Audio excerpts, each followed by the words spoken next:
This was the critical moment in the game where Magnus made a crucial mistake. He retreated his knight to d4, which looks like a very logical move, but it turns out that it was bad. I'm going to show you the game that he just played against Anish Giri. We're going to talk about why this was a critical mistake and what happened. Right, so Magnus, along with a bunch of other super grandmasters, are playing in the Tata Steel Chess Masters Tournament 2023. Magnus is black, Anish Giri is white. Here we go. So we get what's called the Queen's Indian. So a lot of you are probably familiar with the King's Indian defense, where you fianchetto the King's bishop over here.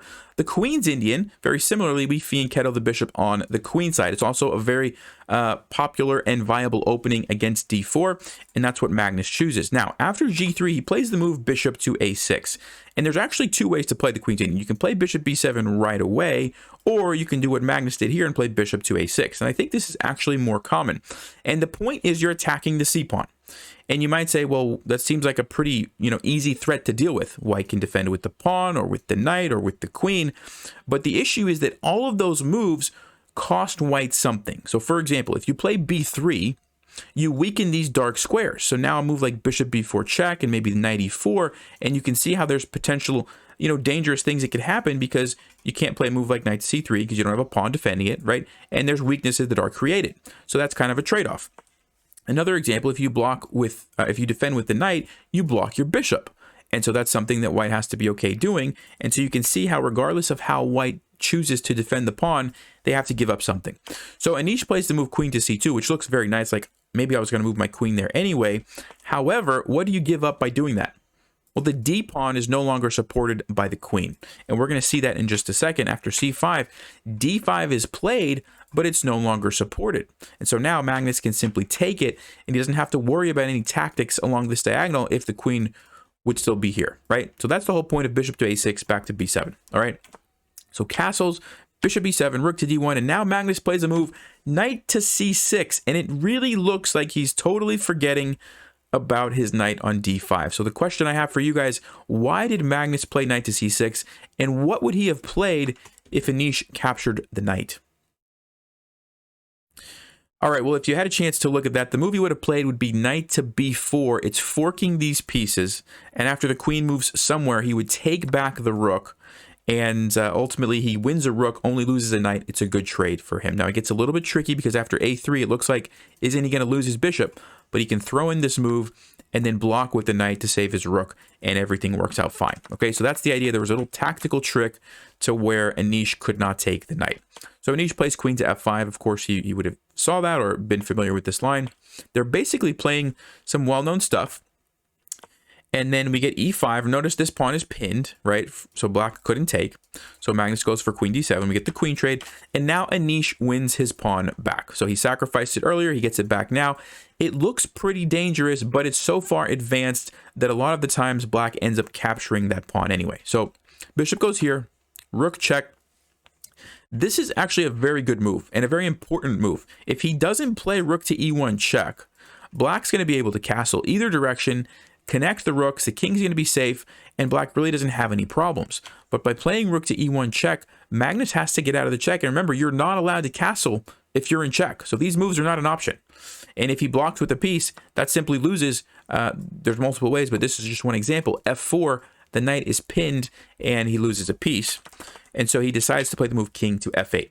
Now, the downside of this is that this rook is stuck, and it's going to take a while before that rook can get into the game. All right, so knight to c3, knight to b4. We get a trade here. The rook comes over. The rook comes over, and at this point, everything's totally equal. Magnus is playing perfectly. Things are looking great right up until this moment. He plays knight to c2, rook to b1. The rook was under attack. And now Magnus plays what looks like a very natural looking move, knight to d4. Like, why wouldn't you want to put your knight in the center, defended by a pawn? It looks great. He's also blocking the rook from defending the pawn because he wants to take that pawn because it is far advanced. And the reason this is bad is because of the move b4. And what's happening here is Anish is undermining this diagonal, which is going to unleash his bishop in the future and cause problems for Magnus.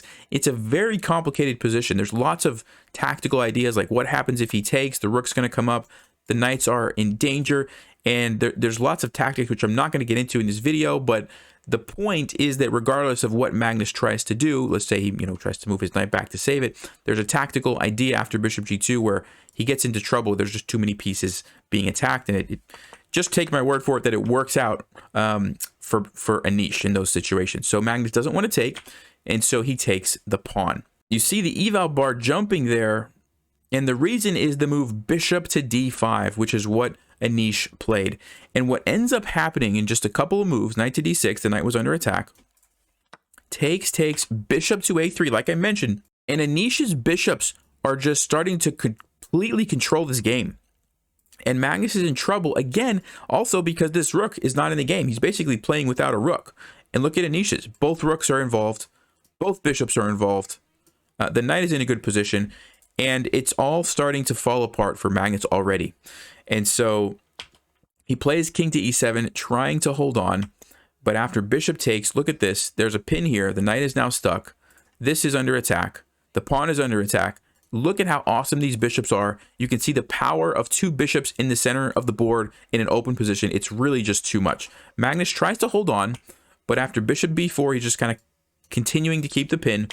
Magnus felt the need to sacrifice a pawn, which you can see the engine does not think was a good idea. I guess the best choice was to trade and just accept the fact that, okay, I have two knights against two bishops.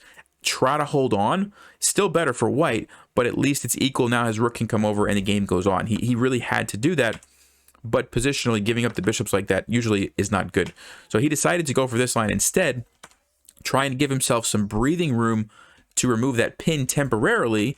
He's able to bring the rook over, but Anish played very nicely. Knight to a4, threatening this. It gets complicated again. There's a pin here. This knight is under attack.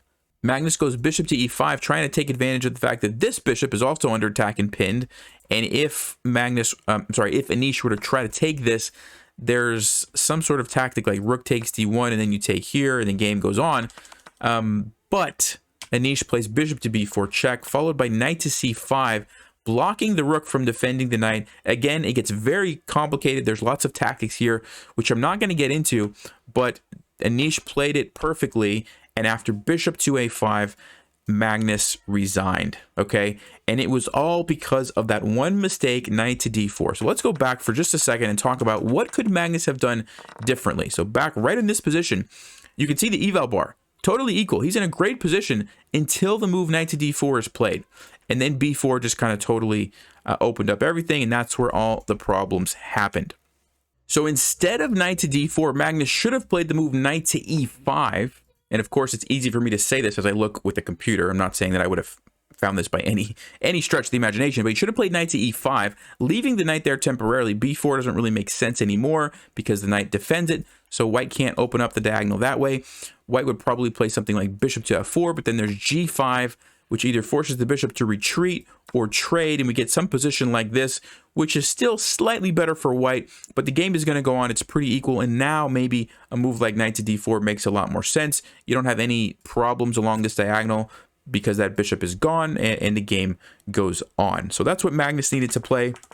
Unfortunately, I'm guessing, and I have no idea, but I'm just guessing maybe he missed the idea of b4, because really it looks like this is just such a solid square for the knight. Like, why would you not play that, right? It's totally a human move, and yet Anish played perfectly to make Magnus pay for that mistake. So I hope you guys enjoyed the recap, and I'll see you next time. As always, stay sharp, play smart, and take care.